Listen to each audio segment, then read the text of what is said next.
The smell of lukewarm coffee greeted me as I stood in my kitchen, staring out the window at the half-finished deck I'd been meaning to repair. Mornings like this were routine, quiet, predictable, even dull, but I didn't mind. At 48, I'd spent most of my life managing construction sites, where nothing ever went to plan. The chaos out there made the stillness at home feel like a gift. But that morning, the stillness shattered. The sharp ring of my phone pulled me out of my thoughts. I reached for it, my mind already racing through the usual suspects. An issue with a supplier? A delay at the site? I glanced at the screen. An unknown number. Michael Harper. I answered, my tone clipped. Mr. Harper, this is Memorial Hospital. The voice on the other end said, calm but professional. Your daughter, Chloe, has been admitted. We need you to come in. Everything else faded. My breath caught, the phone suddenly heavy in my hand. Chloe? What happened? Is she okay? She's stable, the voice replied, their reassurance doing little to calm the storm inside me. But we'll need you to come in as soon as possible. I didn't waste a second. The coffee was left abandoned on the counter as I grabbed my keys and headed for the door, my heart pounding in my chest. Chloe, my little girl, no matter how old she got, 19 now, in her first year of college. She'd always be that wide-eyed kid who used to sit on my shoulders at the state fair. I drove to the hospital on autopilot, barely registering the traffic lights or the turns. When I arrived, I rushed to the reception desk, my voice urgent. Chloe Harper. Where is she? A nurse led me to a private room, where I found her sitting on the edge of the bed, her face pale and tear-streaked. A nasty bruise marred her cheek, and her hands were trembling as she clutched the edge of the blanket. Dad? She whispered, her voice cracking as she saw me. Tears filled her eyes again, and I crossed the room in 2 steps, wrapping her in a tight hug. I'm here, sweetheart, I said, my voice steady despite the panic swirling inside me. I'm here. Tell me what happened. It took a while for her to calm down enough to speak, but when she did, the words came tumbling out, each one cutting deeper than the last. She'd gone to spend the night at a friend's house, but something hadn't felt right. She left early, deciding to surprise Rachel, my wife and her mother, with breakfast. But when she walked into the house, what she found wasn't a cozy morning scene.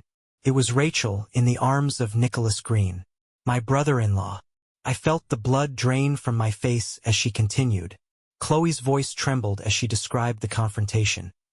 How she demanded to know what was going on, only for Nicholas to laugh it off, his arrogance as sharp as ever. When she refused to leave, 2 men, Nicholas's associates apparently, had shown up, roughing her up and tossing her out of her own home. I didn't know where else to go, she said, her voice breaking. I ran to a neighbor's house, and they called 911. The weight of her words hit me like a freight train. Betrayal, humiliation, anger. It all churned together in my gut. Couldn't believe it. Rachel, the woman I'd spent 22 years building a life with, and Nicholas, the brother-in-law I'd never quite trusted, had ripped it all apart in one careless, selfish act. But this wasn't just about me. Chloe had been hurt, physically and emotionally, and I couldn't let that go unanswered. My voice was calm when I spoke, but there was a steel edge to it that even I could hear. I'm going to make this right, I promised her, gripping her hand. You don't have to worry about anything, Chloe. I'll take care of it. She nodded, her eyes filled with a mixture of relief and sadness. I just don't understand why they did it, Dad. Neither do I admitted. But I'm going to find out. Leaving the hospital, my mind was a whirlwind of thoughts. The betrayal cut deeper than I could process in the moment, but I pushed it aside. This wasn't just about heartbreak. It was about protecting my daughter and uncovering the truth. Whatever web of deception Rachel and Nicholas had spun, I was going to unravel it. The first step was reaching out to Logan, an old friend from my military days. We'd served together overseas, where I'd learned that Logan had a knack for spotting lies and a way of staying 3 steps ahead of everyone else. If anyone could help me figure out what was really going on, it was him. Logan, I said when he picked up the phone. I need your help. It's about Rachel and Chloe. There was a pause on the other end. Then his voice came through, steady and sure. Tell me everything. As I filled him in, the quiet, disciplined man I'd been for years began to fade. In his place, a different version of me was starting to emerge. The one who knew how to dig in, how to fight, how to win. This wasn't just about betrayal anymore. It was about justice, for me, for Chloe, and for the life we'd built. And I wasn't going to stop until the truth was laid bare. By the time I pulled into the driveway, I'd replayed Chloe's words 100 times in my head. Every detail she'd given me felt like a fresh wound, and every moment I'd spent building a life with Rachel now felt like a lie. But nothing could have prepared me for what I saw when I stepped out of the truck. Laughter and music spilled out of the house, as if nothing had happened. The porch light was on, and through the window, I saw a handful of people milling around the living room, drinks in hand. Rachel and Nicholas were at the center of it all, their smiles wide and carefree. I stood there for a moment, disbelief and fury warring inside me. They were hosting a party. Less than 24 hours after Chloe had been thrown out of her own home and left bruised and shaken in a hospital bed. It was like my pain, her pain, meant nothing to them. Clenching my jaw, I walked up the steps and opened the door. The music hit me full force, some trendy playlist Rachel always liked, and the faint smell of expensive cologne and hors d'oeuvres hung in the air. Nobody noticed me at first, but as I made my way into the living room, the chatter began to die down. One by one, their guests turned to look at me, their faces a mixture of curiosity and unease. Rachel's smile froze when she saw me. Nicholas, on the other hand, leaned back casually against the mantel, swirling a glass of wine like he didn't have a care in the world. "Michael," Rachel said, her voice high and tight, "I didn't know you were coming home so soon." I ignored her, my gaze locking on Nicholas. "We need to talk." Nicholas smirked, tilting his head as if he found the whole situation amusing. "You want to talk, Mike? We're in the middle of something here. Maybe another time." The room was so quiet now you could hear the hum of the refrigerator in the kitchen. All eyes were on me, but I didn't flinch. "This is still my home," I said, my voice low but firm. "And you're going to leave." Rachel stepped forward, her smile brittle. "Michael, let's not make a scene." "I'm not making a scene," I said, my tone steady. "I'm asking you to leave. Both of you." Nicholas straightened, his smirk fading slightly. "Now hold on a second." I cut him off, my eyes narrowing. "No, you hold on. I know what you did, Nicholas. I know what happened with Chloe. I know who you brought into my house, and I know how you treated my daughter." For the first time, a flicker of uncertainty crossed his face. "Look, Mike, whatever Chloe told you, I'm sure it's not." "She told me the truth," I interrupted. "And so did the bruises on her face. You had your goons throw her out of her own home because she caught you and Rachel in the act." The weight of my words silenced even Rachel, who looked pale and wide-eyed now. Her voice faltered as she tried to explain. "Michael, it's not. You don't understand." "What's there to understand?" I shot back, my voice rising slightly. "You betrayed me. You betrayed Chloe. And you thought you could just throw a party and pretend nothing happened." Rachel's lip quivered, but she said nothing. Nicholas, however, took a step forward, his condescension bleeding through every word. "Come on, Mike. Don't blow this out of proportion. Things happen. You've been busy with work. And Rachel, well, she needed someone who was around." The words hit me like a slap, but I didn't let them show. Instead, I smiled, a cold, humorless smile. "You think this is about me? You think this is about your little justification for what you've done?" I stepped closer, lowering my voice just enough that only he and Rachel could hear. "This is about Chloe. She's in a hospital bed right now because of you. And as of this moment, you're done. Get out of my house." The authority in my voice left no room for argument. Nicholas hesitated, his bravado faltering under the weight of my glare. Rachel glanced between us, tears brimming in her eyes. "Michael, please." "No," I said firmly, cutting her off. "Pack a bag and leave. Both of you. Now." The guests, sensing the tension, began quietly filing out. Some avoided eye contact, while others glanced at me with pity or disapproval. I didn't care. My focus was on Rachel and Nicholas as they stood there, frozen in place. When neither of them moved, I took a step back, crossing my arms. I'm not asking again. Finally, Rachel relented. Her shoulders slumped as she turned toward the stairs, muttering something under her breath. Nicholas followed her, his jaw tight but his smugness gone. I waited in the living room, listening to the sounds of hurried footsteps and muffled voices. When they came back down, Rachel clutched a suitcase, her eyes red.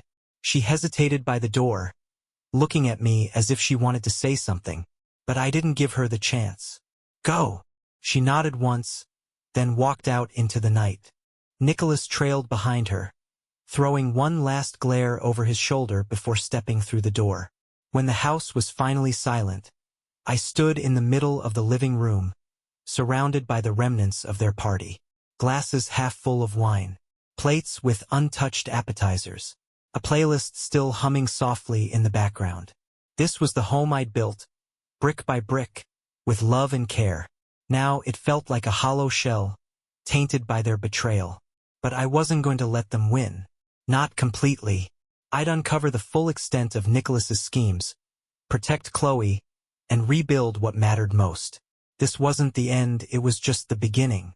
The morning after Rachel and Nicholas walked out of my house, I sat at the kitchen table, staring at the remnants of the life I thought I knew. The framed photos on the wall, the worn edges of the table where Chloe had done her homework.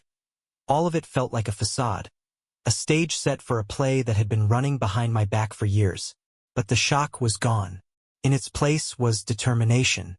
If there was one thing I'd learned over decades of managing construction sites and handling unpredictable situations, it was how to dig. And this time, I wasn't just digging for answers. I was digging for the truth.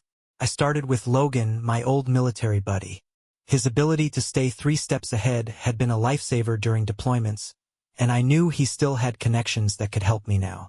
When I told him everything, from Chloe's discovery to the party in my house, his silence on the other end of the line spoke volumes. They crossed a line, he said finally. If Nicholas is involved in anything shady, we'll find it. Let me make some calls. Within a day, Logan came back with a name I hadn't heard before, Blackthorn Ventures. It sounded legitimate, one of those generic names designed to inspire confidence. Nicholas was listed as an executive partner, but Logan's contacts flagged it as a front for questionable activities. Chloe's account added more layers to the story. Over dinner one night, she hesitated before speaking, her fork idly pushing her food around the plate. Dad, there's something else. What is it, sweetheart? I asked, keeping my voice calm even though my chest tightened. When I saw them together, she began, her voice wavering. I overheard them talking about money. Mom said she'd already moved enough from the accounts and that you wouldn't notice. Her words hit me like a punch to the gut. Moved from the accounts? What accounts? Our accounts, she said, her eyes wide and apologetic, as if she were responsible for any of this. I think she meant your joint accounts. The betrayal wasn't just emotional, it was financial. Rachel had been siphoning money from accounts we'd built together, using it to fuel whatever schemes she and Nicholas were running. Detective Sophia Cruz became my next ally. Logan had put me in touch with her, vouching for her as someone who didn't back down from a challenge. When I laid out what I knew, she listened intently, her sharp eyes never leaving mine. You're right to be suspicious, she said after I finished. Nicholas Green isn't just charming, he's dangerous. According to her, Blackthorn Ventures had been flagged in multiple investigations for fraudulent investments and suspected money laundering. Nicholas wasn't just bending the rules, he was breaking them in ways that could ruin lives. And Rachel? She was complicit, actively transferring money into accounts linked to his operations. Sophia pulled out a file, sliding it across the table toward me. This is just the surface. If we dig deeper, we'll find more. I flipped through the pages, my stomach churning as the pieces began to fall into place. There were bank transfers, property records, and connections to businesses that didn't exist outside of spreadsheets. Rachel wasn't just supporting Nicholas. She was helping him build an empire on lies. Armed with this information, I started piecing together a plan. My construction experience taught me the value of preparation, and this situation was no different. If I wanted to expose them, I couldn't act on impulse. I needed evidence, undeniable proof that would hold up in court and leave no room for excuses. I began documenting everything: bank statements, financial records, even the emails Sophia had obtained. Every transaction, every transfer, every red flag went into a file I kept locked away. Rachel had underestimated me, thinking I'd crumble under the weight of her betrayal. Nicholas had underestimated me, thinking his charm and arrogance would keep him untouchable. But they didn't know who they were dealing with. My calm demeanor wasn't weakness, it was control. One evening, as I reviewed the growing pile of evidence, Logan called. "How's it coming together?" "Better than I expected," I said. "The more I dig, the messier it gets. Nicholas is involved in more than just fraud. He's using people to cover his tracks. And Rachel," I paused, my jaw tightening. "She's been helping him every step of the way." Logan let out a low whistle. "What's your next move?" "Finish the foundation," I said, closing the file in front of me. "And then bring the whole thing crashing down." The betrayal ran deeper than I could have imagined, but it didn't scare me. If anything, it strengthened my resolve. This wasn't just about revenge, it was about justice. For Chloe. For the life I'd built. For every person Nicholas and Rachel had hurt along the way. As I sat back in my chair, the quiet hum of the house around me, I felt a sense of clarity I hadn't known in weeks. The truth was coming to light, and I was ready to face it head-on. The thing about betrayal is that it has a way of sharpening your focus. Every morning, I woke up with one goal in mind: exposing Nicholas and Rachel for what they'd done. Their lies had twisted through every part of my life. But this time, the truth was on my side, and I intended to use it. I started with Gabriel Morales, one of Nicholas's former business partners. Logan had tracked him down, a man who'd once believed in Nicholas's charm and promises before losing everything in a fraudulent investment scheme. Gabriel was hesitant when I first called him. "Why should I trust you?" he asked, his voice wary. "Nicholas has already burned me once." "Because I know what he's done," I said firmly. "And I have the evidence to prove it." It took some convincing, but when I showed Gabriel the files I'd gathered, the bank statements, the shell companies, the forged contracts, his tone changed. This is exactly what he did to me," he said, his voice breaking. "I'll help you, whatever you need." His willingness to step forward was a turning point. Nicholas had built his empire on silencing people like Gabriel, but now that silence was broken. With Logan's help, we turned our growing pile of evidence into a comprehensive report. Logan, ever the perfectionist, ensured every document, email, and financial trail was meticulously organized. "You're building a case, not just a story," Logan reminded me. "The clearer this is, the harder it'll be for him to wriggle out." Meanwhile, Chloe offered her own support, recalling conversations and moments that helped connect the dots. "Mom used to get these emails," she said one evening. "She'd always close her laptop when I walked into the room, and there were a couple of times she mentioned a private account." Her insights, though small, added more weight to the evidence. Watching her help, despite everything she'd been through, filled me with equal parts pride and heartbreak. She deserved better than this, and I was going to make sure she got it. Rachel, for her part, had started sending me messages. They came at all hours, filled with excuses and half-hearted apologies. "Michael, I didn't know it would go this far. Please, just let me explain. We can fix this. For Chloe's sake, can we talk?" I didn't respond to a single one. Words wouldn't fix what she'd done, and I wasn't about to let her distract me. This wasn't about her anymore, it was about the bigger picture. Detective Sophia Cruz called with a breakthrough one evening, her voice steady but tinged with satisfaction. "We've got the warrants," she said. "A judge signed off on searches for Nicholas's businesses. We're executing them tomorrow." The news felt like a jolt of electricity. The walls were closing in on Nicholas, and there was nothing he could do to stop it. The evidence we'd gathered, combined with what the authorities would find in those searches, would expose the full extent of his schemes. "What's the plan?" I asked. "We'll hit 3 of his main offices simultaneously," Cruz explained. "We've got teams ready to go through financial records, computers, everything. If there's anything left to uncover, we'll find it." That night, I sat in the quiet of my apartment, reflecting on how far we'd come. Nicholas had spent years weaving a web of deceit, using his charm to manipulate and exploit. And Rachel, she'd chosen to stand by him, to betray the family we'd built for her own selfish gain. But the tide was turning. The truth, piece by piece, was coming to light. I glanced at my phone, where Chloe had sent me a photo earlier of her and her friend laughing over dinner. She looked happy, lighter than I'd seen her in weeks. It reminded me of what this fight was really about. Not just justice, but healing. For her, for me, for the life we were rebuilding. Tomorrow everything would change. And I was ready. The day began quietly, almost eerily so. The world outside seemed calm, but I knew what was coming. Today, the lies Nicholas and Rachel had spun would unravel. Today, their world would start to crumble. It was the culmination of weeks of planning, of digging through evidence, of building a case so airtight that not even Nicholas's arrogance or Rachel's excuses could save them. And it started with Gabriel. The press conference was held in front of the courthouse, a modest podium set up for the victims who had come forward.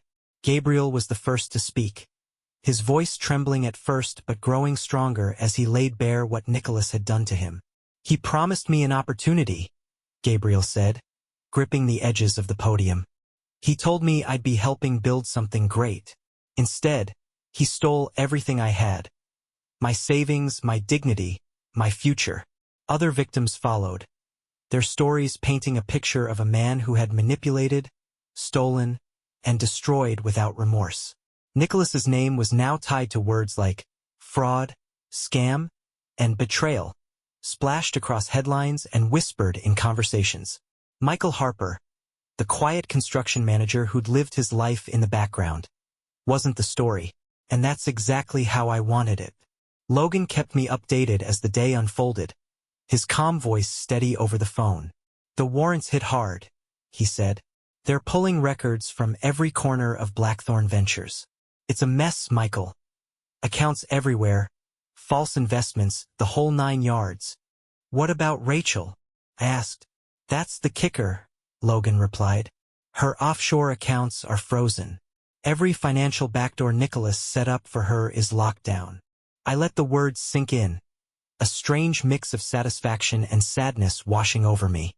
Rachel had chosen her path, aligning herself with Nicholas and his schemes, thinking she could escape the fallout.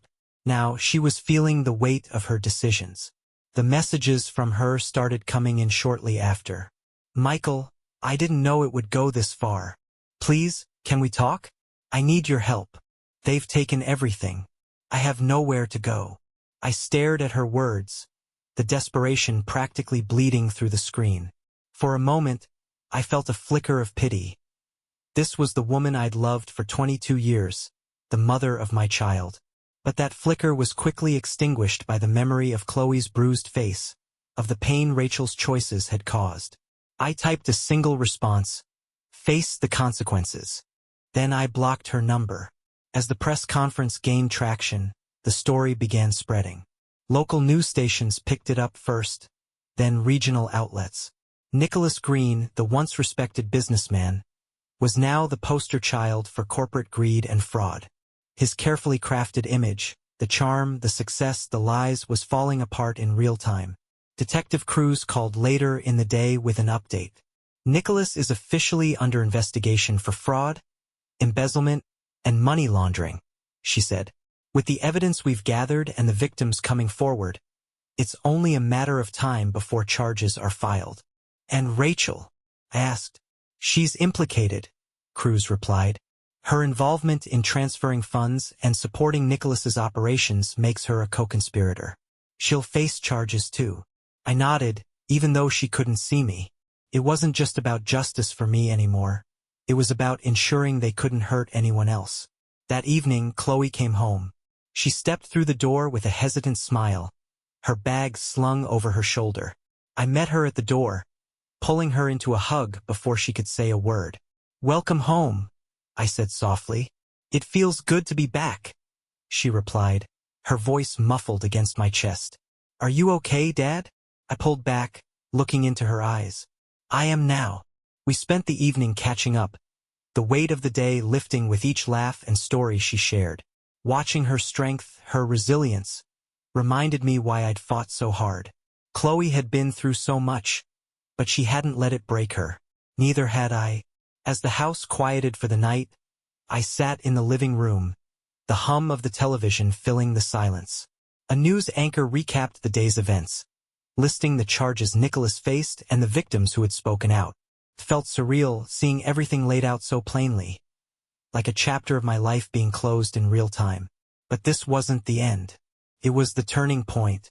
With Chloe home, Logan and Cruz on my side, and Nicholas's empire crumbling, I felt something I hadn't in weeks. Hope. There was still work to be done, but for the first time, I could see a path forward.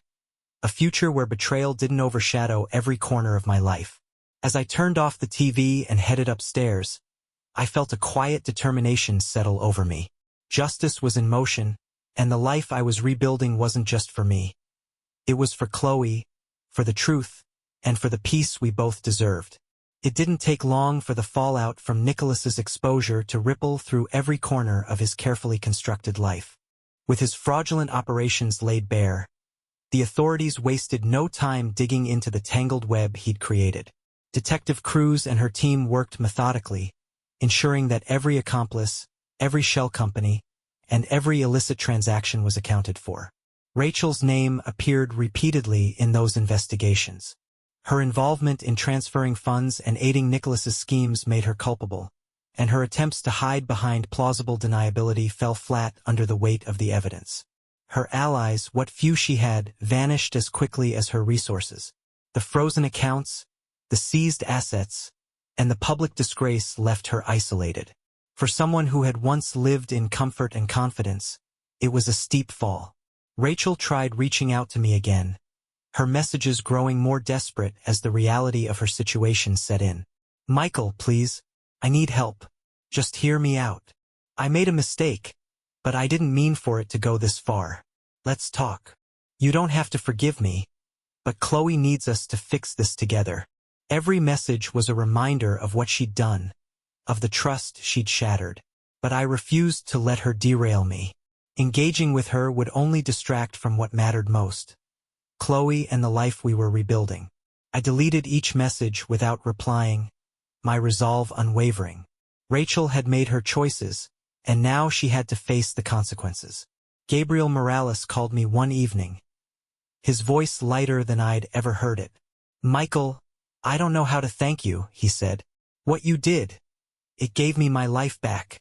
"It wasn't just me," I replied. "You had the courage to step forward. That made all the difference." Gabriel chuckled softly. "Maybe, but if you hadn't pushed me, I don't know if I ever would've. You gave me hope, man. That's not something I've felt in a long time." His gratitude was echoed by others who had been victimized by Nicholas's schemes. Each phone call, each message reminded me that while the journey had been painful, it hadn't been in vain. The truth had prevailed, and the people who had suffered at Nicholas's hands were finally getting the justice they deserved. Chloe stood by my side through it all, her resilience a constant source of strength.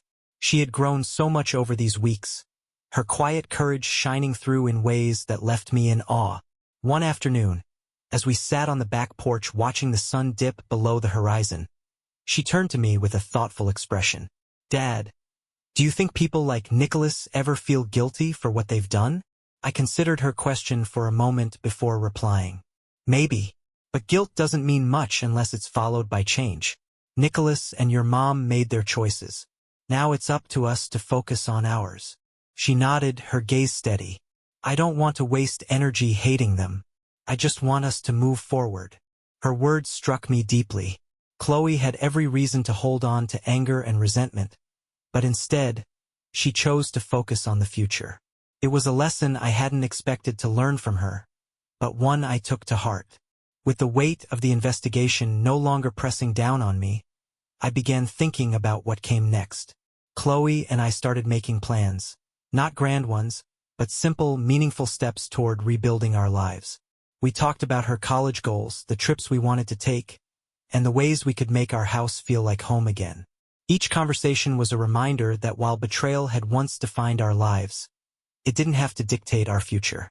Detective Cruz called one final time to update me on the case. "Nicholas is facing a laundry list of charges," she said. "Fraud, embezzlement, money laundering, you name it. And Rachel's looking at conspiracy charges for her role in the schemes." "Good," I said simply. "You did the right thing, Michael," Cruz added. "This wasn't just about you. It was about protecting people who couldn't protect themselves." Her words stayed with me long after we hung up. She was right. This had never been just about me or even about Chloe. It was about standing up for the truth, no matter how painful the process might be. As Chloe and I sat at the dining table that evening, laughing over takeout containers and brainstorming future plans, I felt a sense of peace I hadn't known in months. The road ahead wasn't entirely clear, but for the first time I wasn't afraid of it. We had faced the betrayal. We had fought for the truth. And now we were ready to move forward together. Months passed, and while the wounds Rachel and Nicholas had left behind didn't disappear, they began to fade. Life slowly returned to a new kind of normal. It wasn't the life I had before the betrayal, but in many ways, it felt stronger, more intentional. Every step forward was built on honesty, trust, and the determination to leave the past where it belonged. Expanding my construction business became both a challenge and a refuge. I poured my energy into every project, ensuring my clients knew they could count on me. Word spread quickly, and soon I was managing jobs across the region. I built the business on two principles: ethical practices and transparency.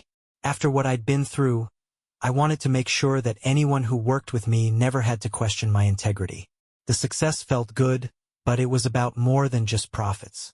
It was about proving to myself and to Chloe that we could rebuild brick by brick with the right foundation.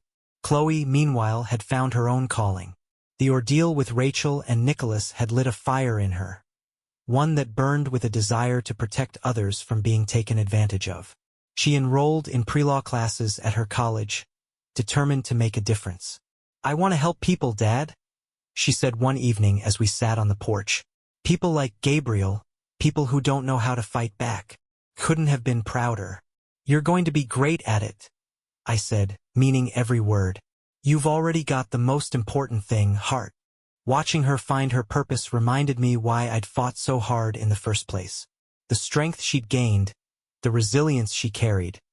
It was a testament to the journey we'd taken together. Logan remained a steady presence in our lives. He checked in regularly, offering advice, resources, or just a listening ear when I needed it. His loyalty had been a lifeline during the darkest moments, and even now he continued to show up. "You ever think about taking a vacation?" he joked one day when he stopped by the house. "You've earned it." "Maybe one day," I replied with a grin. "But for now, there's work to do." "That's the Michael I know," he said, clapping me on the shoulder. "Always moving forward." Detective Cruz had also become more than just an ally. She was a friend. Her determination to bring justice to victims like Gabriel inspired me, and her success in dismantling Nicholas's network brought a sense of closure. She stopped by occasionally to share updates or just to chat. "Cases like this don't come along every day," she said during one visit. "But when they do, they remind you why you do the job." "I think you and Logan have that in common," I replied. "You don't quit until the job's done." "Neither do you," she said with a smile. "That's why it worked." As for Rachel, she had moved far away. Her reputation was in shambles, and any attempts to rebuild her life were overshadowed by the consequences of her actions. I kept tabs on her, not out of bitterness, but out of caution. For Chloe's sake, I needed to be sure she posed no further threat to the life we were rebuilding. She tried reaching out once, through a carefully worded email. "I just want to know how Chloe's doing," it read. I didn't respond. Chloe was thriving, and Rachel had forfeited her place in our lives the moment she chose to betray us. The scars of the past were still there, faint reminders of what we'd been through, but they no longer felt like weights pulling us down. Instead, they became symbols of strength, proof that we had survived and come out stronger on the other side. Chloe and I often talked about the future. We made plans, small ones like planting a garden in the backyard, and big ones like the law degree she was determined to earn. Each conversation felt like a step forward, a reminder that the life we were building together was one rooted in truth and resilience. One evening, as the sun dipped below the horizon and the cicadas hummed in the background, Chloe turned to me with a thoughtful expression. "Do you think we'll ever forget what happened?" "No," I said honestly, "but I don't think we need to. The past doesn't have to hold us back. It can remind us how strong we are, how far we've come." She smiled, leaning her head on my shoulder. "I'm glad we have each other, Dad." "So am I," I replied, my voice steady. "So am I." Rebuilding wasn't just about fixing what was broken. It was about creating something new, something stronger. And as Chloe and I stood on the foundation we'd built together, I knew we were ready for whatever came next. Years had passed, but the lessons from those dark days were never far from my mind. Standing in my office, I could see the fruits of our labor all around me. The city skyline stretched out beyond the windows, dotted with buildings I'd helped construct. It wasn't just steel and concrete. It was a testament to resilience, proof that even after betrayal, life could be rebuilt. The construction business was thriving in ways I hadn't imagined. Expanding into new markets, taking on ambitious projects. It all came from a foundation built on trust and transparency. Those principles weren't just business strategies. They were the core of who I had become. Every contract, every handshake was a promise to do right by my clients, my team, and the community. What made it even more special was Chloe. She wasn't just my daughter. She was my partner in making a difference. As a lawyer specializing in fraud cases, she dedicated her career to protecting others from the kind of pain we'd endured. Her work wasn't just about justice, it was about giving people hope. "Dad," she said one afternoon as we sat in a meeting room discussing a new philanthropic project, "I think we should expand the fund to include housing support for families recovering from fraud. A lot of them lose more than just money, they lose their stability." I smiled, pride swelling in my chest. "I think that's a great idea. Let's make it happen." Together, we'd started a nonprofit focused on helping victims rebuild their lives, whether through financial assistance, housing, or simply a shoulder to lean on. It was our way of turning pain into purpose, of ensuring that no one else had to face what we had alone. The bond between Chloe and me had only grown stronger over the years. Betrayal had once fractured our family, but in its aftermath, we'd found something unbreakable. I'd always seen myself as her protector, but now, I saw how much we protected each other. One evening, as we walked through a construction site for a community center we were funding, Chloe paused and looked up at the framework. "Do you ever think about how far we've come?" she asked, her voice thoughtful. "All the time," I replied. "But it's not just about how far we've come. It's about where we're going."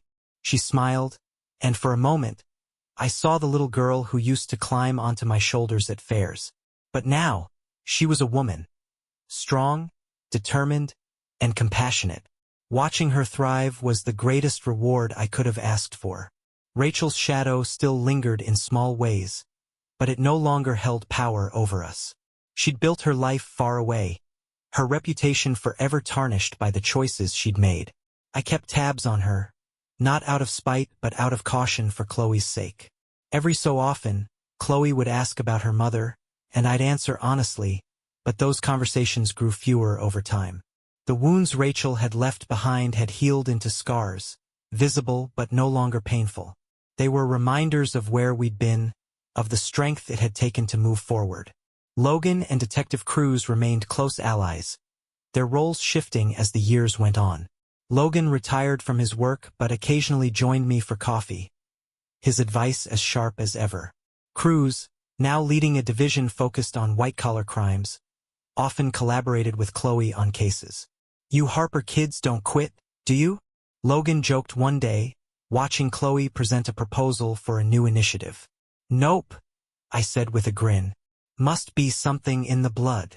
As I stood in my office that evening, looking out over the city, I let myself reflect.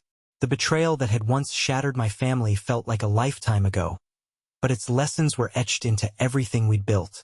Loyalty, integrity, and justice. Those values weren't just words to us. They were the foundation of our lives, guiding every decision, every project, every moment. Chloe's laughter echoed from the hallway, pulling me from my thoughts. She appeared in the doorway holding 2 mugs of coffee. Busy reflecting again? She teased, handing me a mug. Just thinking about how far we've come, I said with a smile. She raised her mug in a mock toast. To the future. To the future, I echoed, clinking my mug against hers. The Harper family had endured the storm. Betrayal had tested us, but it hadn't broken us. Instead, it had forged something stronger, a legacy of resilience, purpose, and hope.